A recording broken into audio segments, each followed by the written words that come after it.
Hello everybody, welcome back to my channel educational panacea. My name is Bhanu Pratap. So guys, last video जो मैंने आपके साथ बनाई थी सीआरपीसी पे, उसमें मैंने सेक्शन 174 तक डिस्कस किया था।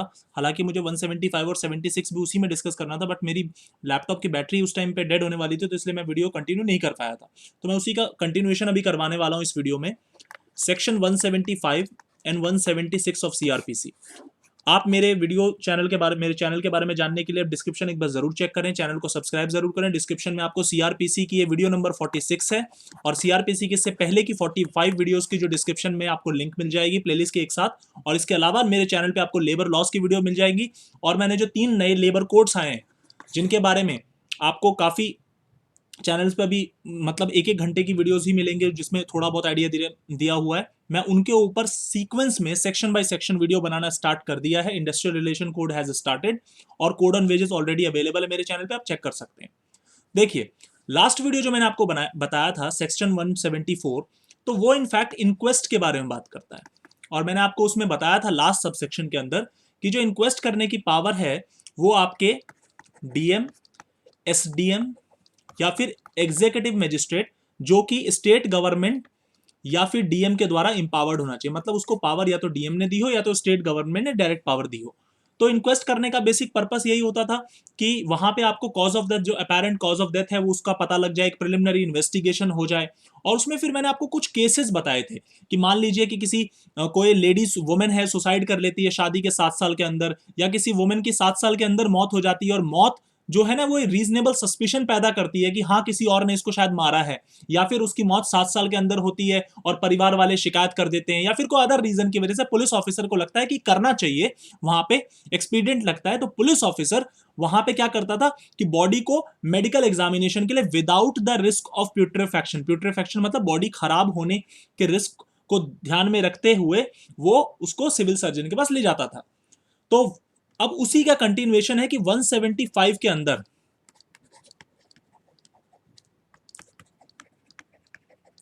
इन्वेस्टिगेशन करने के लिए जो भी उस मैटर से जुड़े हुए हैं, जो भी लोग उस मैटर से कनेक्टेड हैं, उनको बुलाया जा सके। तो पुलिस ऑफिसर के पास, जो भी पुलिस ऑफिसर 174 में प्रोसीड कर रहा है, ध्यान रखना जो मैंने आपको लास्ट वीडियो में बताया था, 174 में जो पुलिस ऑफिसर इन्वेस्टिगेशन कर रहा है उसके पास पावर है कि वो by order in writing, written में लिखना जरूरी है ऑब्वियसली, समन आप ओरल तो दोगे नहीं, वो समन कर सकता है 2 या 2 से ज्यादा लोगों को। और ये कौन से 2 या 2 से ज्यादा लोग हैं, पहले ये समझने की कोशिश करते हैं। ये वो लोग हैं जो एक्वेंटेड हैं आपके with the facts of the case.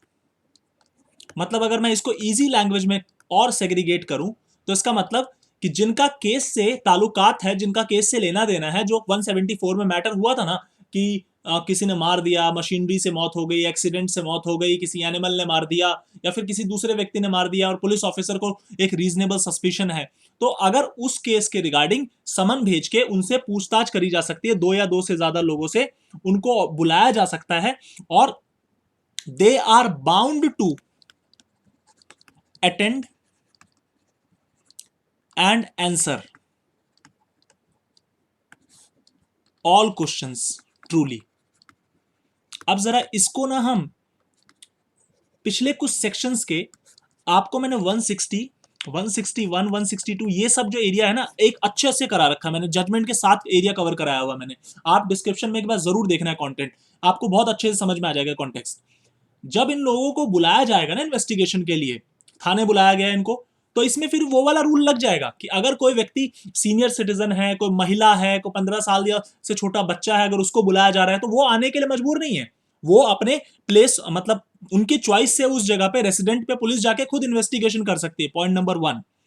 Point number 2, अब यहां पे जो bound to attend and answer है, ये इसकी इंटरप्रिटेशन जरा हम समझने की कोशिश करते हैं कि जो क्वेश्चन पूछे गए हैं उसका जवाब तो पुलिस ऑफिसर को वो व्यक्ति देंगे जिनको समन किया गया 175 के अंदर। कौन सा पुलिस ऑफिसर समन कर रहा है? जो कि 174 में प्रोसीड कर रहा है। मगर क्या यहां पे वो जवाब भी देने पड़ेंगे मुझे जो कि सेल्फ इंक्रिमिनेटरी हो? क्या वहां पे मुझे वो जवाब भी देने पड़ेंगे जो कि सेल्फ इंक्रिमिनेटरी हो, या फिर मैं अपनी आर्टिकल 20 क्लॉज 3 की जो प्रोटेक्शन है, या मैं सेक्शन 161 ऑफ सीआरपीसी के अंदर जो मुझे प्रोटेक्शन मिली है, मैं उसको इस्तेमाल करके बच सकता हूं या नहीं बच सकता? द आंसर इज यस, मैं बच सकता हूं। हालांकि सेक्शन 175 में भी क्लियरली ये चीज लिखी है कि उन सवालों के जवाब नहीं देना जिससे वो व्यक्ति खुद ही क्रिमिनल चार्ज में एक्सपोज हो जाए। मतलब सेल्फ इंक्रिमिनेटरी, खुद को फंसाने वाले, खुद को उस प्रॉब्लम में डाल देने वाले आंसर आपको देने नहीं है। You are not bound to attend to those answers, you are not bound to attend to those questions. ये संविधानिक राइट भी है आपको। मैंने आपको नंदिनी सतपथी की एक सेपरेट जजमेंट कराई थी, डिस्क्रिप्शन में लिंक आप चेक कर सकते हैं। और इसके अलावा 175 में भी आपको ये फ्रीडम है। दो चीजें, अटेंड और आंसर, इनको इंटरप्रीट करें। अटेंड पे वो लोग को नहीं आना, लेडीज को नहीं आना, उन जेंट्स को नहीं आना जो सीनियर सिटीजन है, 65 प्लस है, या फिर उनको नहीं आना जो 15 साल से छोटे बच्चे हैं, उनको नहीं आना। आंसर की बात होती है, वो आंसर नहीं देने हमें जो हमें फंसा देगा, जो सेल्फ इंक्रिमिनेटरी आंसर है। 175 में ये बात मेंशन है, और 161 में भी मैंने आपको ये बात बताई थी, आर्टिकल 20 क्लॉज 3 के अंदर, संविधान कॉन्स्टिट्यूशन के अंदर ये बात आपको मिल जाएगी। 175 का सब सेक्शन नंबर 2, मान लीजिए फैक्ट्स से जब पुलिस ने इन्वेस्टिगेशन करी, छानबीन करी, और कोई भी कॉग्निजेबल ऑफेंस डिस्क्लोज नहीं हुआ। कॉग्निजेबल ऑफेंस कौन से ऑफेंसेस होते हैं? जहां पे पुलिस ऑफिसर आपको बिना वारंट के अरेस्ट कर सकता है, they are called the cognizable offences. तो वहां पे कोई भी कॉग्निजेबल ऑफेंस डिस्क्लोज नहीं होता जिसपे 170 लगेगा। पहले तो हम 170 को समझ लेते हैं। वीडियो में मतलब डिस्क्रिप्शन में लिंक है, वीडियो देख सकते हैं 170 के ऊपर भी, मगर मैं हल्का सा आइडिया दे देता हूं। 169 वो सेक्शन था जहां पे पुलिस को छानबीन करने के बाद लगा कि एविडेंस जो है वो डेफिशिएंट है, और 170 वो सेक्शन था जहां पे पुलिस ऑफिसर को छानबीन इन्वेस्टिगेशन करने के बाद लगा कि एविडेंस सफिशिएंट है, प्रोसीड किया जा सकता है। तो अगर कोई कॉग्निजेबल ऑफेंस डिस्क्लोज नहीं होता तो वो जो व्यक्ति है जिनको बुलाया गया, जिनको समन किया गया है, उनको मैजिस्ट्रेट की कोर्ट अटेंड करने की कोई रिक्वायरमेंट नहीं है। No need to attend, no need to attend magistrate court, ये बात आपको ध्यान रखनी है, इंपॉर्टेंट। अब चलते हैं हम सेक्शन 176 में, जो कि अभी का लास्ट सेक्शन है। उसके बाद आपका एक नया चैप्टर 13 स्टार्ट हो जाएगा। काफ़ी सारे लोगों के मुझे जीमेल और इंस्टाग्राम पे मैसेज आए हुए हैं कि सर आप मतलब सीआरपीसी के जो वीडियोस हैं आपने एक स्टेज के बाद 154 के बाद काफ़ी स्लो कर दिया और आप काफ़ी लंबे टाइम से उस पर वीडियोस नहीं बना रहे हो सीआरपीसी पे।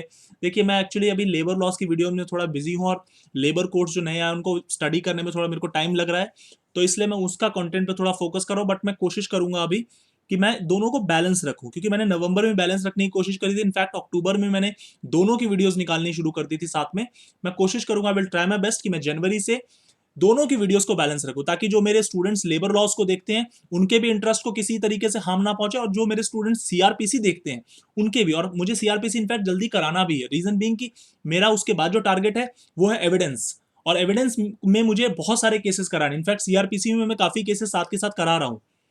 तो आज के मतलब इस वाले सेक्शन के खत्म होने के बाद हम चैप्टर 13 स्टार्ट करेंगे नेक्स्ट वीडियो से, सेक्शन 177 जो प्लेस ऑफ ट्रायल वगैरह है। सेक्शन 176 देखिए, inquiry by magistrate into the cause of death.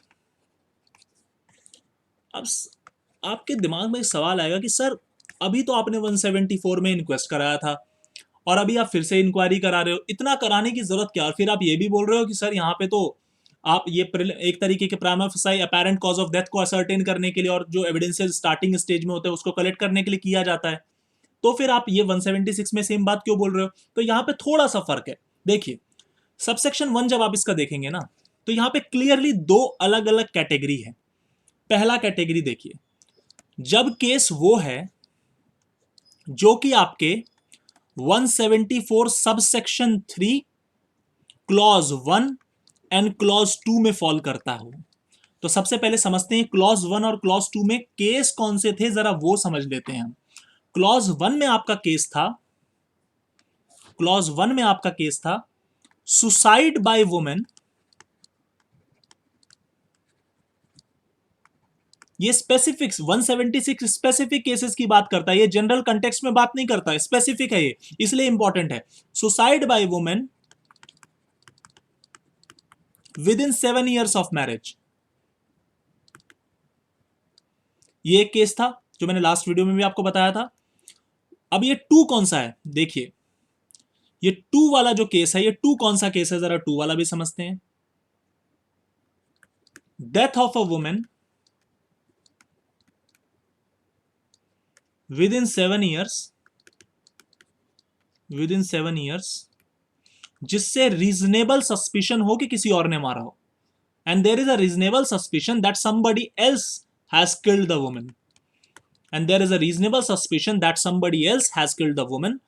पहला तो सिनेरियो 176 में ये वाला है कि ये वाले केस के अंदर कौन करेगा इंक्वेस्ट को होल्ड, कौन, उसके ऊपर जरा देखते हैं। ये वाला केस के अंदर लॉ कहता है कि जो भी नियरेस्ट मैजिस्ट्रेट होगा, जो भी नियरेस्ट मैजिस्ट्रेट होगा,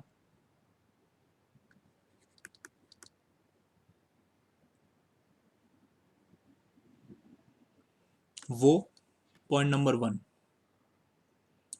इसी 176 का ये तो था केस नंबर ए, ठीक है। अब 176 के केस नंबर 2 अदर केसेस। अब ये अदर केसेस कौन से हैं जरा वो समझते हैं। अदर केसेस जो आपके 174(1) के अंदर मेंशन हैं, तो 174 और 1 के 174(1) के अंदर कौन कौन से केसेस मेंशन थे जरा वो भी समझ लेते हैं।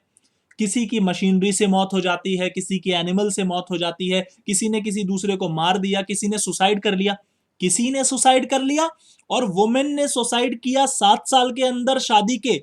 These are two different cases, ध्यान रखना। ये जो मैंने बोला किसी ने सुसाइड कर लिया 174(1), मैंने जब बोला कि वुमेन ने सुसाइड किया 7 साल के अंदर शादी में, तो 174(3)(1)(2) के अंदर ये वाले सिचुएशन आ जाते हैं जो ऊपर आपके स्क्रीन पे भी आपको दिख रहा है। तो ये चीज आपको ध्यान रखनी है। तो अदर केसेस के अंदर जो आपका इंक्वेस्ट करने की जो पावर होगी, वो इंक्वेस्ट कौन करेगा जरा वो समझ लेते हैं। एनी मैजिस्ट्रेट इंपावर्ड,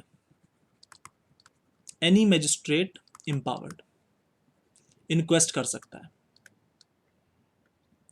इंक्वेस्ट कर सकता है।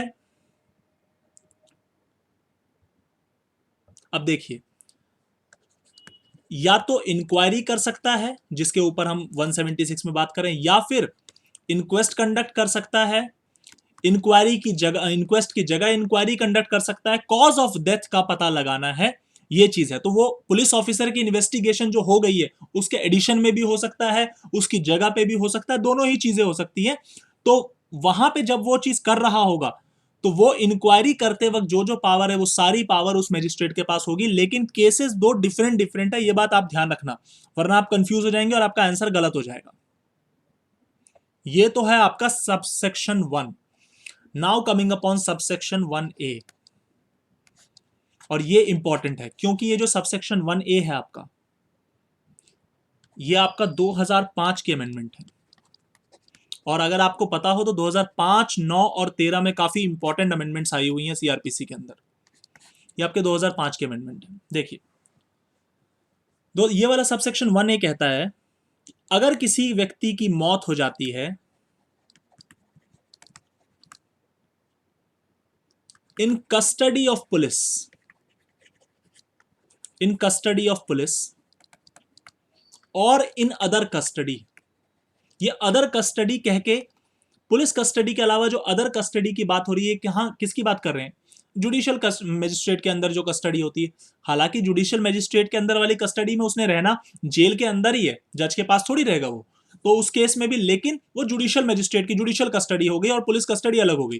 तो यहाँ पे जो ए नंबर केस है वो ये कहता है 1A सबसेक्शन 1A का कि अगर किसी की मौत पुलिस कस्टडी में होती है या फिर किसी दूसरी कस्टडी में जो कि मजिस्ट्रेट के द्वारा ऑथराइज है, जुडिशियल कस्टडी की बात हो रही है यहाँ पे, तो या फिर अगर किसी वुमेन पे रेप मतलब वुमेन पे रेप का ऑफेंस कमिट किया गया है वुमेन के साथ, और वो बंदा पुलिस कस्टडी, मतलब वो वुमेन पुलिस कस्टडी में उस टाइम पे थी या फिर किसी अदर कस्टडी में थी, here I am also talking about the judicial custody and police custody both.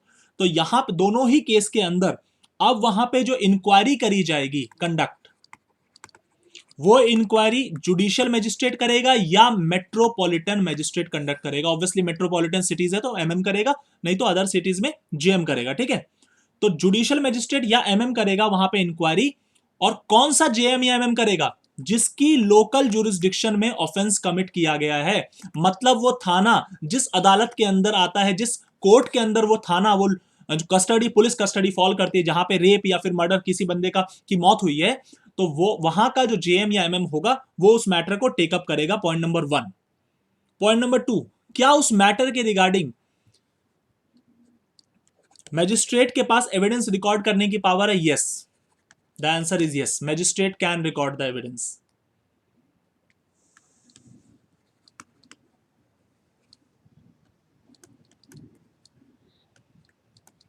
और ये एविडेंस वैसे ही ट्रीट किया जाएगा जैसे ट्रायल के दौरान इसका यूज किया जा सके। तीसरी चीज, और जो कि बहुत इंपॉर्टेंट भी है, मान लीजिए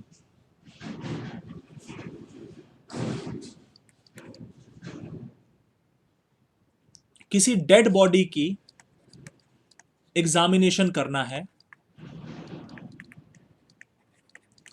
और बॉडी को इंटर किया जा चुका है।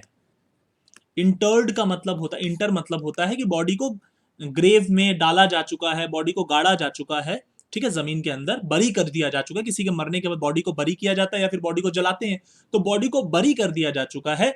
और मेडिकल एग्जामिनेशन मैजिस्ट्रेट को लगता है that is very important, case में उसको बहुत जल्दी बरी कर दिया है, तो इफ इट इज पॉसिबल तो मैजिस्ट्रेट वहां पे उसको ऑर्डर करेगा और बॉडी को डिसइंटर करवाएगा।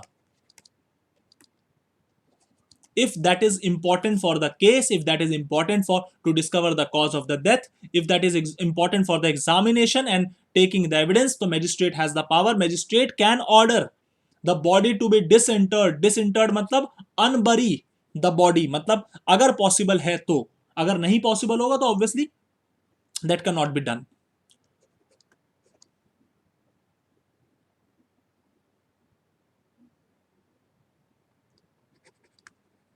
Magistrate shell inform the relatives. जो भी रिलेटिव्स हैं, रिलेटिव्स की डेफिनेशन मैं आपको बता दूंगा।